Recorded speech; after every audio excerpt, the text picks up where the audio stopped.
Assalamualaikum warahmatullahi wabarakatuh. Selamat pagi. Pagi, Bu. Alhamdulillah. Bagaimana kabarnya semua? Baik. Perasaannya? Senang. Sudah selesai makan? Sudah. Belum makan? Sudah. Nggak apa-apa. Jadi untuk 2 jam ke depan kalian akan bersama Ibu. Kita membahas fungsi komposisi atau komposisi fungsi dan fungsi inverse. Tapi sebelum itu silakan berdoa dulu dipimpin oleh satu orang ketua kelas. Kan? Siapa ketua kelas? Silakan berdoa dulu. Bisa guys? Wakil ketua kelas. Ya, pimpin doanya. Teman-teman, sebelum kita belajar, marilah kita berdoa. Berdoa mulai.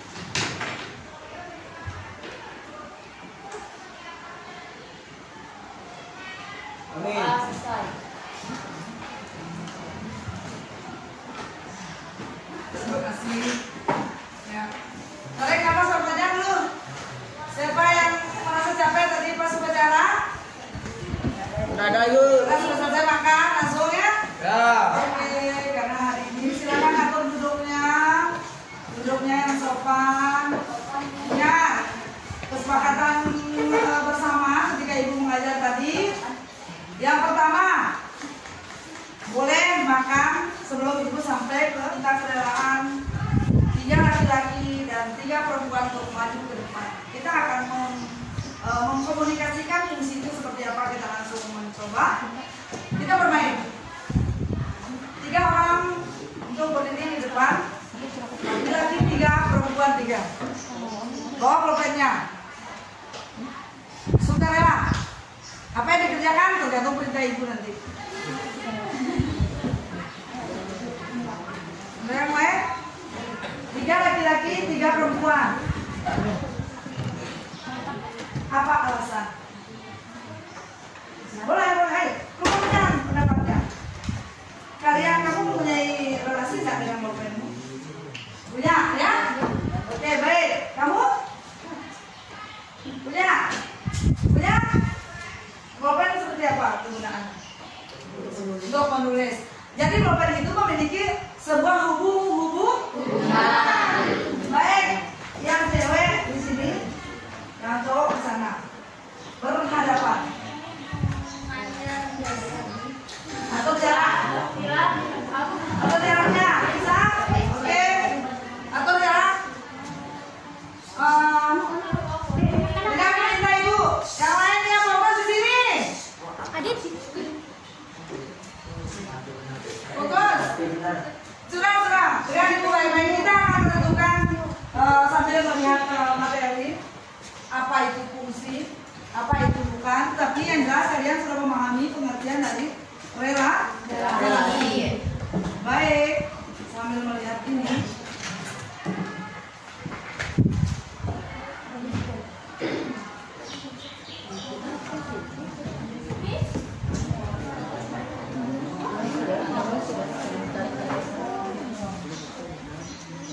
Sambil mereka mempraktekkan nanti, manakah di antara ini yang merupakan fungsi dan bukan fungsi? Ya?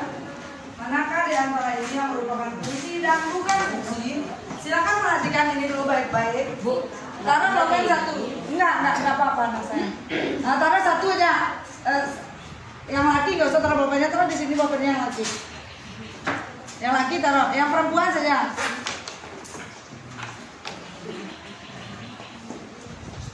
Oke. Sudah. Ini bermain tapi mengalami suatu pemaknaan dari sebuah fungsi. Silakan perhatikan di sini. Manakah di antara ini yang merupakan fungsi dan bukan fungsi? Kita bisa melihat dari teori ini. Nanti Ibu akan menjelaskan dengan baik. Silakan yang lain perhatikan. Fokus ke sini pojok. Lihat ini. Kepala, pundak. Silakan praktek.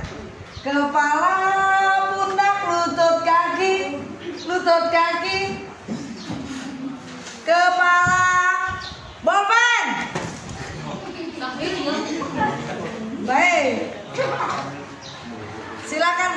baik-baik. Adakah yang tidak mengambil bolpen? Ada. Berarti kalau begitu ketika ada yang tidak mendapatkan sebuah bolpen, berarti dia memiliki relasi apa tidak? Tidak ya.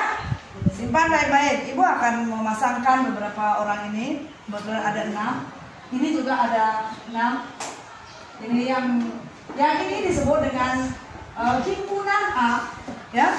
Ibu akan memakai ini aja. Yang ini adalah himpunan A, yang ini himpunan B. Perhatikan baik-baik. Himpunan A dan himpunan B. Kalau semua, coba perhatikan 3 cowok di depan sama 3 cewek di depan. Yang depan saling berhadapan itu mereka berrelasi, hubungan baik antara. Sebuah hubungan itu disebut dengan dilambangkan dengan F. Tetapi tidak sebuah hubungan itu memiliki sebuah fungsi. Ya, perhatikan baik-baik. Setiap himpunan di A, berarti kalau ibu memasangkan semua orang ini, dia satu sama satu, itu disebut dengan fungsi. Silakan duduk anak. Terima kasih atas kerelaannya. Silakan ambil bolpennya. Kita membahas tentang fungsi. Ini sebagai sebuah ilustrasi memudahkan kalian untuk mengenal sebuah fungsi. Silakan perhatikan baik-baik. Kalau di himpunan A, siapa yang masih ingat dengan himpunan A? Sebuah himpunan. Apa arti himpunan dulu? Himpunan suatu kelompok tertentu. Misalnya ini himpunan A. Dia memiliki kelompok A dan ini memiliki kelompok B. Maka dia dikategorikan nanti dalam sebuah himpunan apabila ada suatu narasi yang menjelaskan tentang himpunan itu sendiri. Ya, baik, ibu akan mengenalkan kalian yang di himpunan A. Kita akan mengenal pengertian fungsi. Himpunan A, himpunan B. Himpunan A anggotanya 1, 2, 3. Himpunan B anggotanya 1, 2, 3. Dihubungkan dengan sebuah tanda panah. Ini disebut dengan F. Maka ini adalah fungsi nanti. Tapi ini belum tentu fungsi. Kalau lambang tadi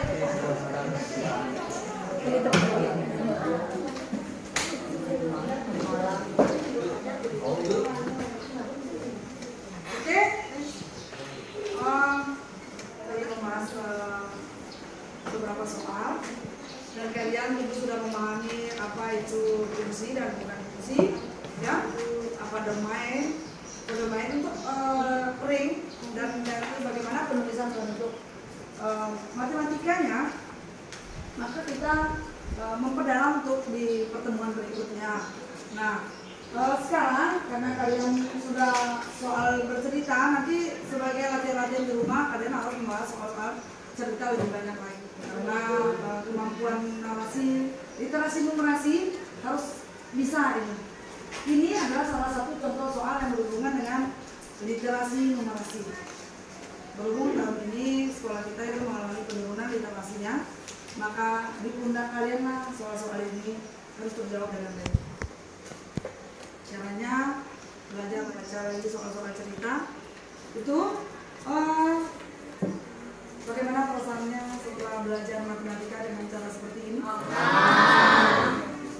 Tadi ibu senang sudah ada yang menjawab, sudah ada yang maju ke depan, dan kalian sudah merefleksikan diri dengan bahasa senang. Maka ini akan kita lanjutkan cara ini untuk berikutnya. Tetapi setelah itu kita akan modifikasi kalian yang maju ke depan, mengganti posisi ibu. Sekali-kali ibu akan duduk dengan kalian di sini. Ya, baiklah. Untuk pertemuan kali ini, Bu Ayu dulu. Assalamualaikum warahmatullahi wabarakatuh. Waalaikumsalam warahmatullahi wabarakatuh. Assalamualaikum warahmatullahi wabarakatuh, Bu Le. Waalaikumsalam warahmatullahi wabarakatuh. Nah, apa kabar hari ini? Alhamdulillah baik, Bu. Maaf ini Bu ya, saya meminta waktunya sebentar terkait dengan pembelajaran kemarin. Sekarang saya ingin melakukan pasca observasi ya. Kemarin kita sudah melakukan observasi. Ibu bersedia kira-kira? Bersedia. Ada beberapa hal yang saya tanyakan Ibu ya. Bagaimana perasaan Ibu melaksanakan observasi kemarin tuh Bu? Baik Bu, perasaan saya ketika observasi kelas, saya sangat bahagia dan bersyukur ada teman yang berbagi. Karena Ibu sebagai observer saya mendapatkan banyak sekali pengetahuan bagaimana berkolaborasi dengan dalam pembelajaran bersama anak-anak. Jadi suasana belajar kita pun kemarin itu cukup antusias. Alhamdulillah Bu ya. Nah, selama pembelajaran kemarin, adakah hambatan yang Ibu temui selama proses pembelajaran kemarin? Ada beberapa, tentu dengan kondisi anak yang heterogen ya, yang memiliki kemampuan berbeda. Kita sebagai guru paling tidak sudah melakukan pendiferensiasian atau diagnosis di kelas. Jadi akan nampak di situ dalam diskusi. Kita memaksa anak juga mungkin tidak bisa, tapi di dalam diskusi kemarin itu ada beberapa anak yang cukup aktif, ada beberapa anak yang tidak. Nah, dalam proses pembelajaran itu tentu bagaimana saya sebagai guru berusaha untuk memberikan lingkungan yang positif kepada anak. Nah, dalam memberikan lingkungan yang positif pada anak itu bagaimana? Memberikan waktu, kesempatan kepada anak-anak untuk mempelajari kembali apa pelajaran yang sudah dibahas tadi, dan saya memberi ruang kepada mereka untuk berdiskusi dengan teman-teman sebayanya atau bahkan dengan teman kelompoknya. Setelah itu kadang sekali-kali waktu saya juga membimbing juga ke waktu seperti apa yang sudah kemarin. Baik Ibu. Nah, baik, tadi ada hambatan ya. Nah, bagaimana solusi untuk mengatasi hambatan tersebut Ibu? Ya, kalau saya lihat hambatannya pada anak-anak itu mungkin karena saya pelajaran matematika, tentu ketika anak-anak tidak siap belajar di rumah, maka ketika di sekolah mempresentasikan atau bahkan mendapatkan informasi ketika literasinya mereka itu kurang, membacanya materi di rumah tidak pernah, maka di sekolah tentu mereka akan mengalami kendala-kendala.